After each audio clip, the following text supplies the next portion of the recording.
There are big names still on the board. Who can the Cubs target next? You are Locked On Cubs, your daily Chicago Cubs podcast. Part of the Locked On Podcast Network, your team every day.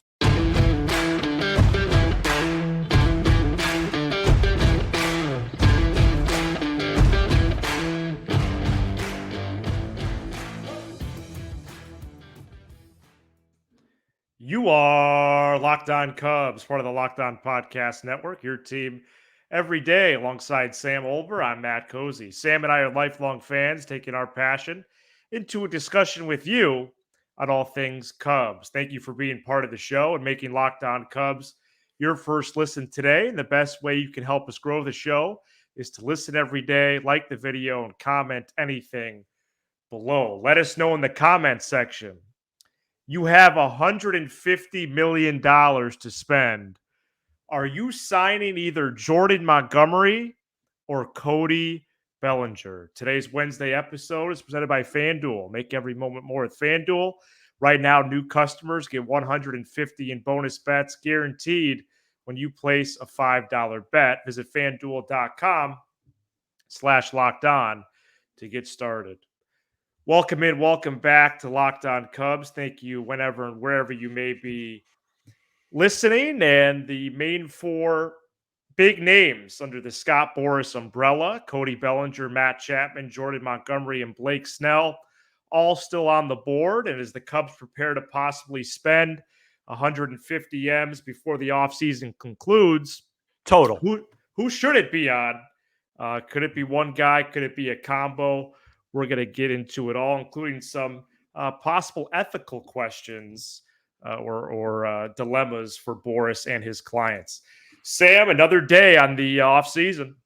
Yeah, well, your cold open, people probably thought, that they're watching yesterday's show too. Yeah. But there's really, this is it, right? We're in the home stretch here, and yeah, I think I'm out of cold opens, and it feels like.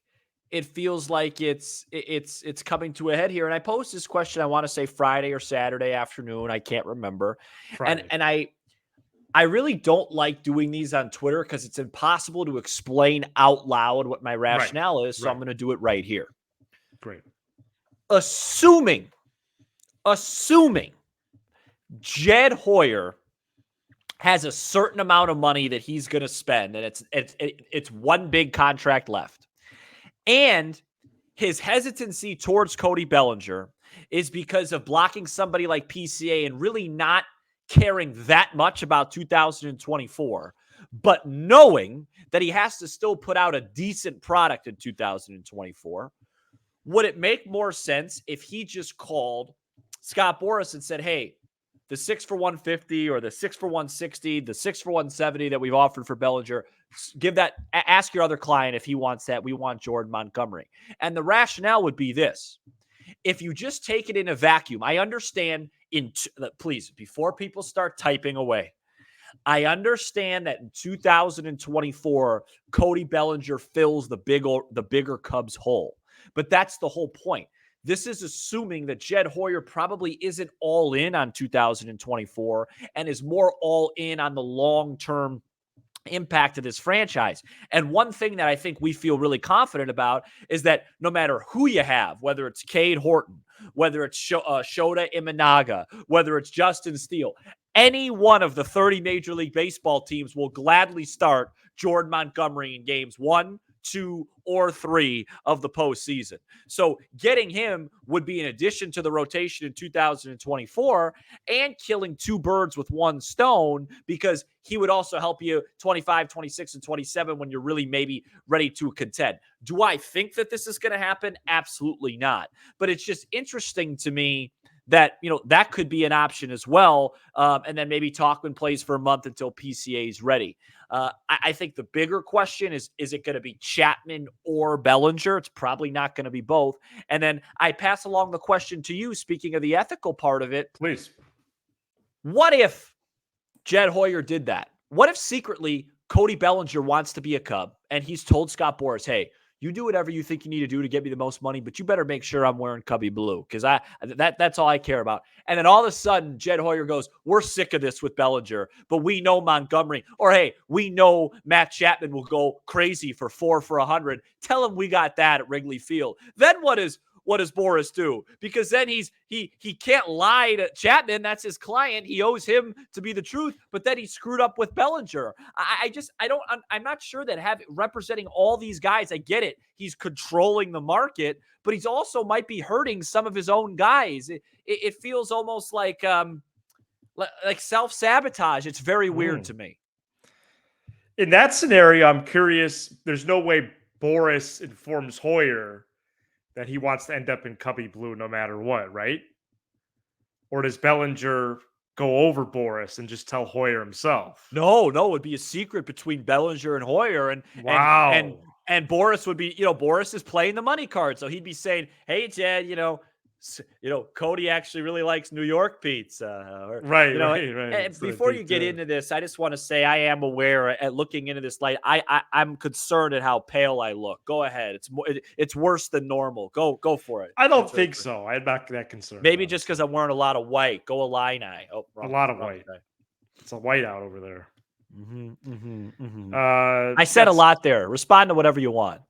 Well, do you understand what I'm saying with the Montgomery thing? Like, I get it. The Cubs they'd still have a hole, but he helps you in 24, and then he starts game 2 in 25. So this is bold. I think they should sign Montgomery.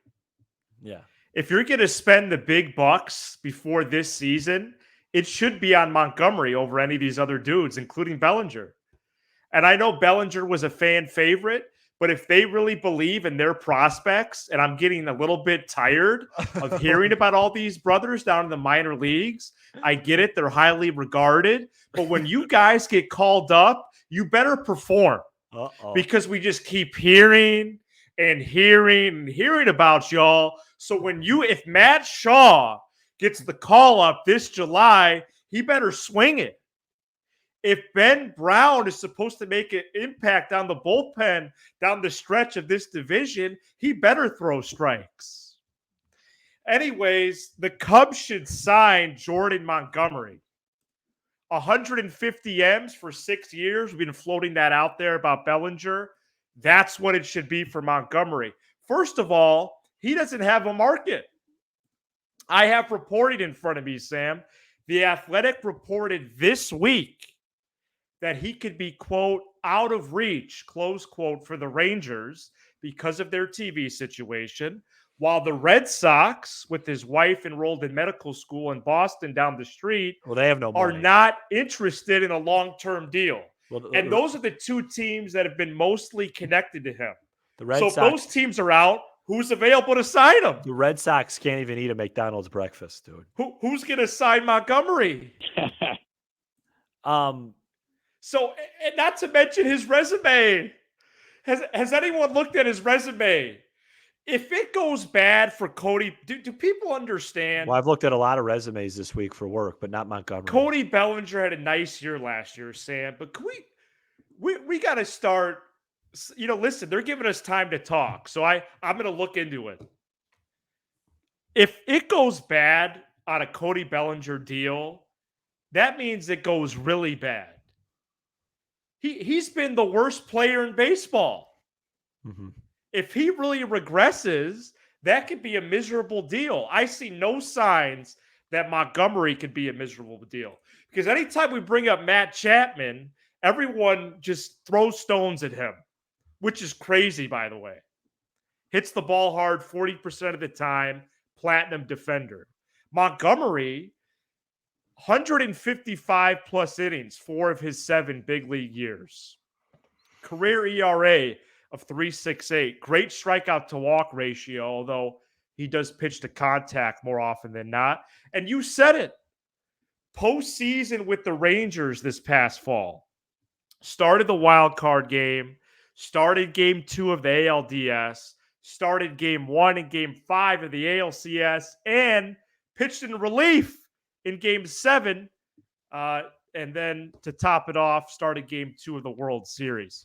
Had an ERA in the 2s in the postseason. This guy is the real deal. He reminds me of Justin Steele and John Lester in a way.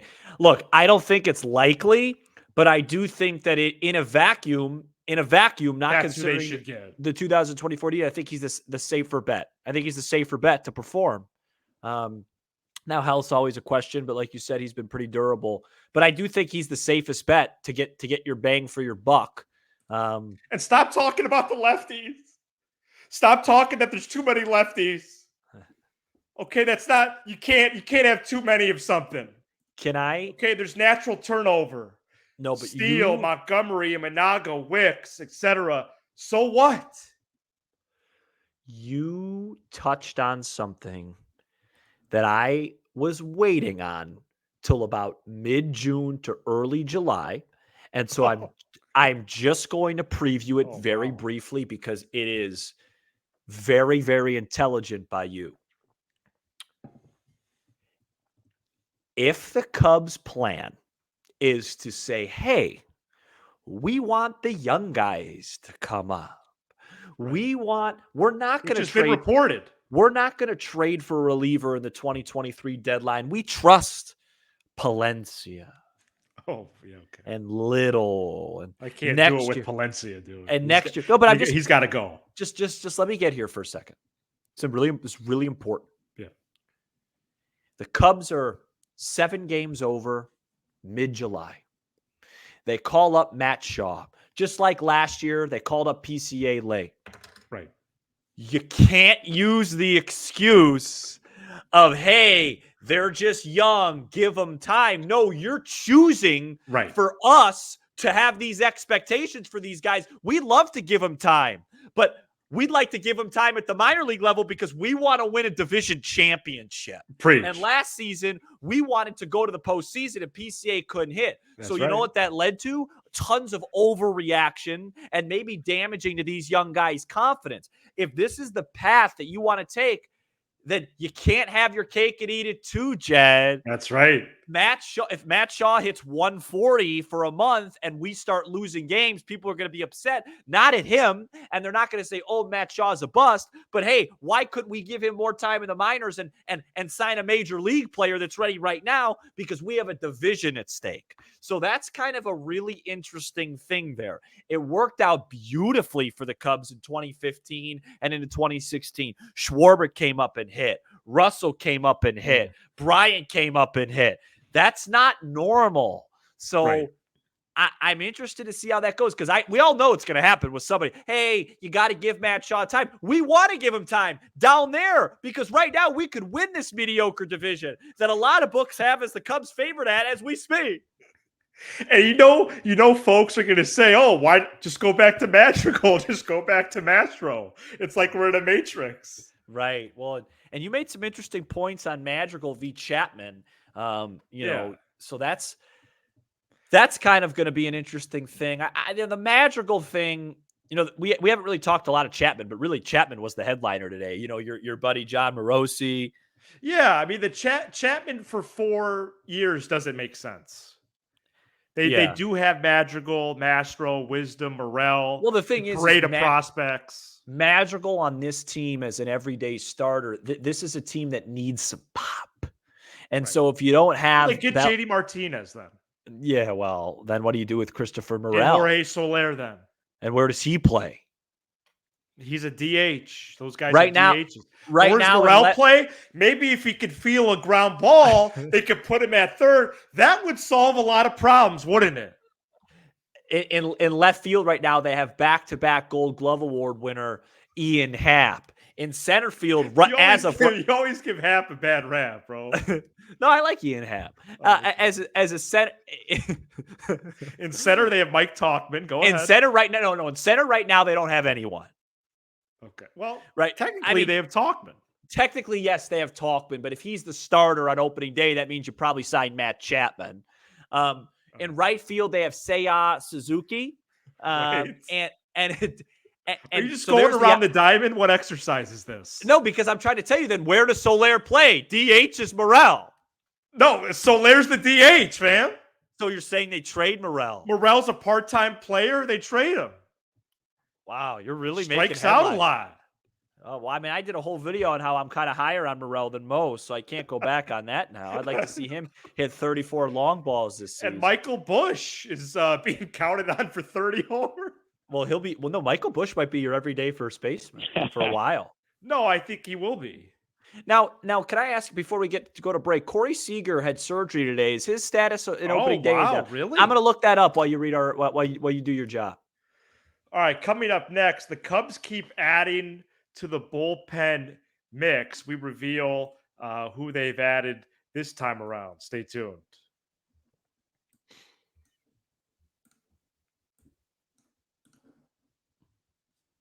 Today's episode is brought to you by FanDuel. Happy Super Bowl to all who celebrate from FanDuel, America's #1 sports book. Super Bowl Sunday is all about scoring the best seat on the couch, grabbing your favorite football snacks, and placing some super bets.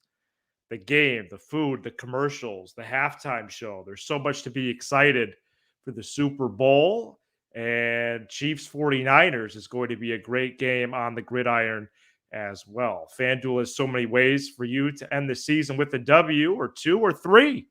Not only can you bet on who will win Super Bowl 58, but FanDuel also has bets for which players will score a touchdown, how many points will be scored, and so much more. New customers join today. You'll get $200 in bonus bets if your first bet of $5 or more wins. Just visit FanDuel.com/lockedon to sign up. FanDuel.com/lockedon. FanDuel, the official partner of the Locked On Podcast Network. We're back here on Locked On Cubs, and the Cubs have signed a trio of relief pitchers this week to minor league deals, increasing the crop of possible players who could contribute to the Cubs out of the bullpen in 2024. This week, the Cubs added lefty Blake Weeman, lefty Richard Lovelady, and righty Sam McWilliams. What? And not exactly great resumes from these three, but I'm getting to the stat that really pops out. Each of these three guys played in 23. Weeman, AAA with the Mariners, Lovelady out with an injury, and McWilliams in the Mexican League. But here's the kicker, Sam. Kick me. I only have 4 relievers locked in: Alzolay, Neris, Merriweather, and Smiley. Yeah. That means there are 4 bullpen spots open, which is a lot. Yeah. That is crazy competition. And I have to say, as someone who's starting to get baseball craved, I'm tired of kind of the overcast, the dark, the cold. I'm looking forward to the first spring training game on February 23rd. And this bullpen competition is going to be nuts. I counted earlier today 17 guys competing for these 4 spots. 17. That's comical. That's why I'm laughing. I think Wisniewski will be either a star. I guess you know what? You're right. I was going to say maybe he's a starter or a reliever. Assad or Wisniewski could be a starter or reliever. But I could also see them having Wisniewski start at AAA if they have the guys. Of course. As a starter. Yeah. So you're talking guys like Leiter and Quast, Palencia, Thompson, and then these minor league deals. Well, that's where Counsell kind of comes in. Remember Edward Escobar from early in the offseason out of Japan? Oh yeah, I forgot about that guy. The lefty Escobar. Oh man, you're gonna have to write the bullpen stuff down for me. I would think I have it in my notepad, which is not with me right now. 17 names, including Brad Wick, the tall lefty. Wow, and righty Ethan Roberts. Both of those dudes coming back from injuries. I haven't heard Cubs. Brad Wick's name since the Bulls' 5th title. 97, the flu game, really the food poisoning game. But there's no risk or downside having 17 guys. I mean, no. I think the Cubs, I think everybody, even fairly casual fans will say, as it stands right now, the Cubs' biggest strength is their starter and bullpen depth. Right, depth. Right. Which last year they, for lack of a better term, ruined their season, right? Yeah. You lost Stroman. He never was the same guy after he went down. Mm-hmm. your starters actually hung in there because Assad was outstanding. Steele was outstanding for every part except for the last couple starts. And then Tyone, who was really awful for most of the season, he was really good down the stretch. And then Kyle Hendricks was solid. So your starters hung in there. It was losing Fulmer, Boxberger, Alzolay, and for Leiter Jr. essentially that just completely shot this team in the foot. And so I think they've done a good job recouping that, and they're going to have a lot of guys, and it's going to be on Craig Counsell, Jed Hoyer, Carter Hawkins, and Tommy Hotovy to use these guys correctly and figure it out. And if there is any value for some of these guys, maybe trade a couple of them too, because they do have a surplus of arms in that category. And if the player has an option, you could easily stash them with the iCubs to open the year. What's Keegan Thompson's They situation? could go up and down. Keegan Thompson, I need to look at his option situation. But he's still a Cub. Yeah, he's on the 40-man. Yeah, because he's a guy spot. He's a guy that really fell off. Yeah. Rucker has a 40-man spot. That lefty prospect Bailey Horn has a spot. Palencia still has a 40-man spot. So there's a lot of guys just on the 40-man. And then all these spring invitees. So I'd be surprised if Quas didn't make the team. Yeah, I would too, but he has an option. So he could start in Des Moines. And then Leiter's going to be the big one. Yeah, that's a big one. You're right. I think this is something to really track in the spring training, the bullpen. I said it. At this time last year, I was all on the Leiter Jr. Bandwagon, and for about 75% of the season, I was right in doing so. I think there's a real chance he doesn't make the club. Coming up next, you're going to really tell that I'm baseball crazed. I have a 0 to 100 about the Cubs' first 6 games of the year. I know it's pretty crazy. Oh, no. Stay tuned. Today's episode is brought to you by eBay Motors. Passion, drive, and patience. What brings home the winning trophy is also what keeps your ride or die alive. eBay Motors has everything you need to maintain your vehicle and level it up to peak performance. From superchargers, roof racks, exhaust kits, LED headlights, and more. Whether you're into speed, power, or style, eBay Motors has got you covered. With over 122 million parts for your number one ride or die, you'll always find exactly what you're looking for. With eBay Guaranteed Fit, your part is guaranteed to fit your ride every time or your money back. Because with eBay Motors, you're burning rubber, not cash. With all the parts you need at the prices you want, it's easy to turn your car into the MVP and bring home that win. ebaymotors.com. Eligible items only. Exclusions apply. eBay Guaranteed Fit. Only available to U.S. customers. We have episodes upcoming. This is going to be definitely a March thing. Probably March 20-something, where we just do a whole episode over the first part of the schedule. Just the schedule. Sam probably has it memorized already. Who are the Cubs' first 3 series? Go ahead. On the road at Texas. Okay. At home against Colorado. Correct. And at home against the Los Angeles deferred Dodgers. That's correct. That's the first 9 games. 2 off days in there, 9 games. Something in my eye. Okay. Pause the show. I'm kidding. I really want the Cubs to start 4-2 in that series with the Dodgers. Rangers 2 out of 3, Rockies 2 out of 3. What's the 0 to 100? Go Cubs. The Cubs start 4-2. Oh boy, somebody I'll be taking a screenshot of that. Somebody needs a baseball to start. I don't know. I do. I think pretty high. Colorado's awful. Okay. I think there's a good chance that Corey Seager. It says that they hope. What happened with Seager? So he had sports hernia surgery. First of all, one of the top players in the world. So hope he gets healthy. Wow, yeah. But they said that the goal is that he resumes baseball activities at the end of spring training. But they're putting no timetable on that. So there is a chance.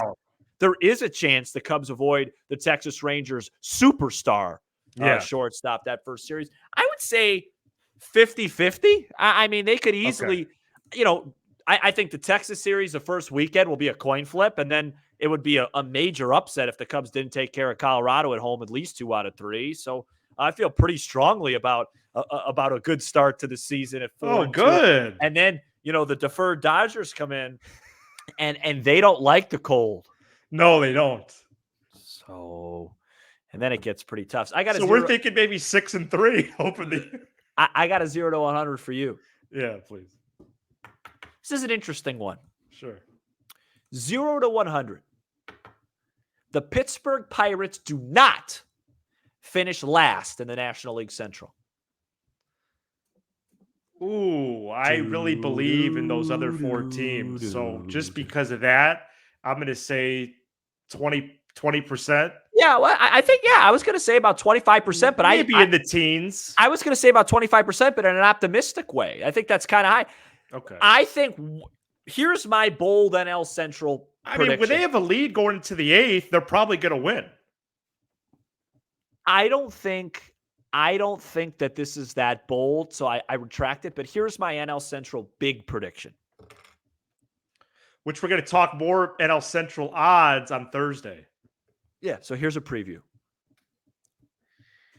One of the Cubs, Reds, Cardinals, and Brewers, because they're all tight, one of them is going to stink. Really? Yeah, one team's going to bottom out. Wow. One team's not going to be in that race. One of them. So it'll be a 3-team race. Probably a 3-team race, yeah. Okay. One of them's going to stink. Did you have an early call on who or not really? Yes, I do. You can stay tuned for Thursday. Yeah, my instinct would be to say. Well, don't say it. Yeah. Okay. We got to give people a reason to watch this program. It's more stale than my bread that's there for 4 days ago. NL Central odds, among other odds, by FanDuel. That's going to be for Thursday. Should we do overs and unders for that too, for wins? I'm not the producer of this program. That's right. I'm skittish on over/under wins just because of the no, you additions. Can't. We gotta wait till Jed finishes shopping at TJ. But Maxx. Let's overview. What? Once he's done shopping at TJ Maxx, we'll do the whole. All right. We'll overview the division right now. Once he's done digging through the bargain barrel, we'll talk about the possible guys they could sign. Once Tom's finishes up over at that that flea market, that's where he gets his sheets from. 1 week from today, we're going to be live at the Des Plaines Theater. Tickets only $10 and available at the link in this episode description. We really hope to see you there. We're going to try to get Daniel on from the show earlier this month of January. We'll get Daniel on. We're going to get him on next week, hopefully, to preview that. I'm giving you till next week, and then I'm messaging him. And maybe some others as well to preview that. And we really are encouraged by the turnout from the first show and looking forward to what happens the second time around. And shout out to the Illini and shout out to Stevenson alumni Jalen Brunson, who's on track to be one of the greatest New York Knicks of all time.